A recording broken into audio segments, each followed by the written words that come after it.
being a show about the physical Bakugan game rather than Bakugan being used to solve problems with the Bakugan being real creatures, BakuTech focused more on rivalries between players and teams. And the first time that we would actually see a full-on BakuTech team come in and challenge the main characters was early on within the first, I think, like 4 or 5 episodes of the BakuTech anime. And the team to actually come in and challenge Harubaru, Raichi, Sho, and Ko was known as the Shadow Sanjushi, and it consists of these three Bakugan right here. We have Acro Gazard, Gallo, and Borg Mahesis.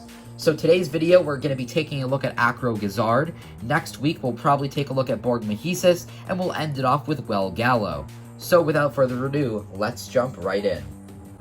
So here is Acro Gazard, and I'm just going to preface this by saying that this version here that you see is actually one of the recolors. This is the blue and gold version, and I deliberately bought this because I really liked this color scheme, and I also really disliked the original color scheme of Acro Gazard, which is yellow and green. Some people may like it. Personally, I don't, and I didn't own this Bakugan, and I hadn't found it in any big BakuTech lots, so I specifically went out and I bought a blue and gold version.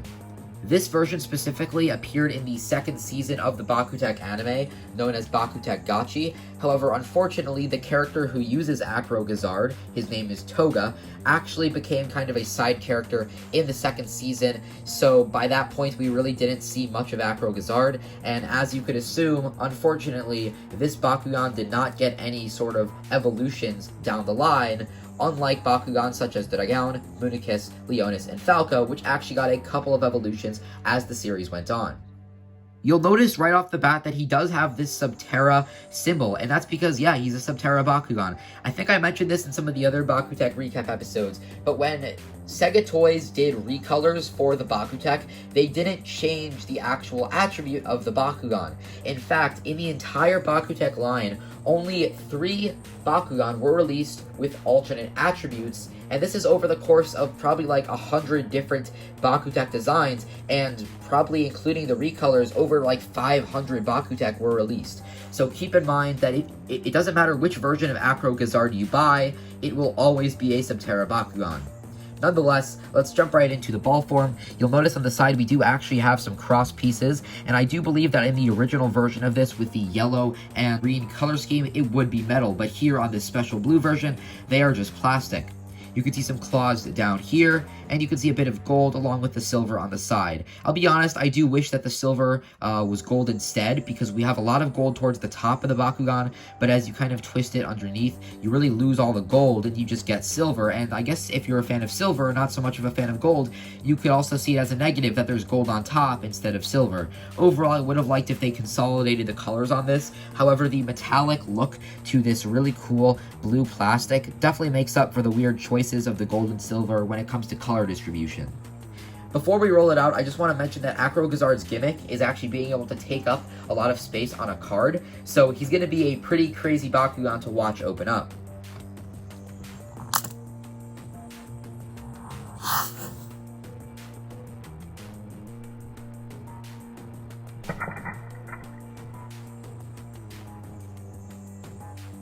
And as you can see, Acro Gazard is quite the long boy.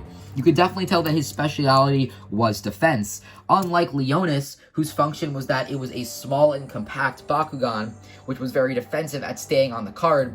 Gazard's gimmick was not that he stays on the card extremely well, but rather that he just takes up a lot of space.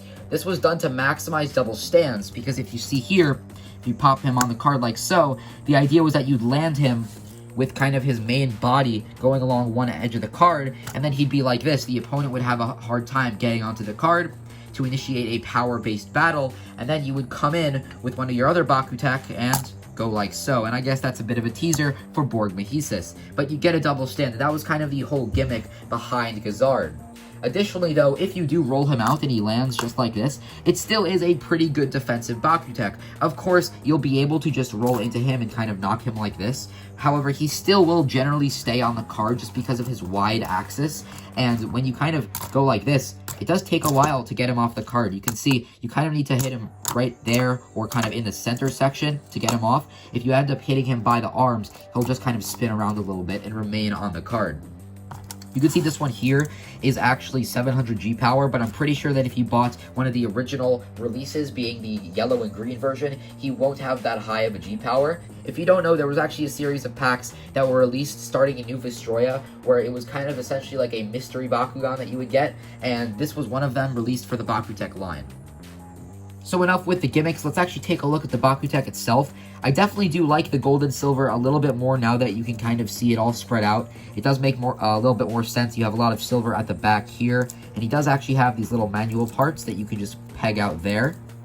He's got a tail, and then there's the very cool looking head. Oops. And he is supposed to be a lizard-like Bakutek. I kind of always imagined him as being an alligator or something like that, because you could just see when you look at his face, it is very reptilian, but it definitely has kind of an alligator or crocodile kind of appearance. I generally do love the way that he looks, and you can just see this really cool back section here. You got the arms coming out to the side, and then of course the very long body with the legs at the back. I don't usually talk about how the Bakugan function themselves, but I really wanted to point out how much I love being able to see that little spring in there. I just love being able to push in the head and then fold this piece in and then kind of just see the head itself just kind of compress into that spring. It's a bit tricky to see. I'm holding it as close to the camera as I can without it being blurry, but I just love being able to see that, and it's always so cool when you can kind of see the inner workings of a Bakugan, especially with this BakuTech series, and with a Bakugan that's so dynamic and has such a crazy opening up function. Alright, so Acro Gazard is a very, very long Bakutek, but the question is, when it comes to the comparisons of other Bakutek, is he competitively viable? And I know this might hurt for some people, and I know it does hurt a little bit for me, considering how cool this blue and gold version of Acro Gazard looks, but unfortunately he isn't too competitive.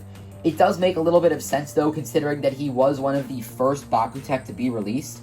I'm generally doing this BakuTech Recap series in chronological order. Not all of them will be chronological, but I'm planning for most of them to be kind of chronological in terms of how I review them, and how they were released, and also how they appeared in the anime. And Acro Gazard didn't get any evolutions down the line, so you were kind of stuck with this if you really enjoyed Tohga's character, or if you just enjoyed the Acro Gazard motif. There were a number of other Bakutek released down the line that just had far better defensive capabilities and took up far more space on a card than this guy. There's also a few other defensive type Bakugan, even like Keelan Leonis, which honestly just outclass Acro Gazard, because again, even if he remains on the card and you try to KO him like this, if you just give him a good hit in the middle, he'll slide right off that card. You know, that was a really light flick from my finger, so you could only imagine if you had like a Flare Dragon and you just flicked it towards this Bakutek, you'd probably be able to either knock it off or even knock it off and get a critical KO by opening on the card itself. So yeah, Acro Gazard is definitely a very cool Bakutek, but he isn't too competitive, which is a bit of a shame. Unfortunately, I do not have any cards for this Bakugan because I did purchase this one individually. Initially, Acro Gazard was released in the Shadow Sanjushi deck, along with the standard version of Borg Mahesis and Well Gallo, and I'm sure that there were a few cards that correlated to him there. Additionally, he was released on his own later down the line as well. However, this one right here, like I mentioned earlier, was one of the Bakutek Mystery Pack releases. I can't remember the exact name of the set that he came in, but it was one of those kind of blind boxes where you could get a random Bakutek, and I ordered this one specifically knowing what it was because I really love this blue and gold version of this Bakugan. Nonetheless, because he's not very competitively viable, Acro Gazard is a pretty cheap Bakutek.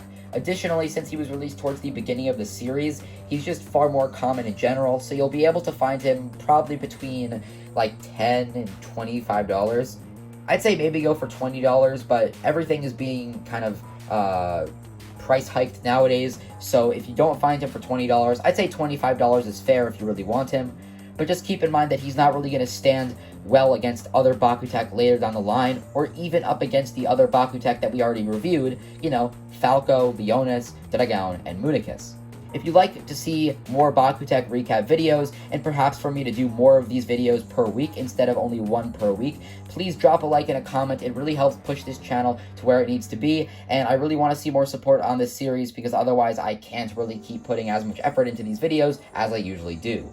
Anyway though guys, thank you so much for watching. I'm the Detective. This has been Acro Gazard. Join me next week where we take a look at either Welgallo or Borg Mahesis. Leave a comment down below letting me know which one you want to see. I'm the Detective, and I will see you in the next one. Bye-bye.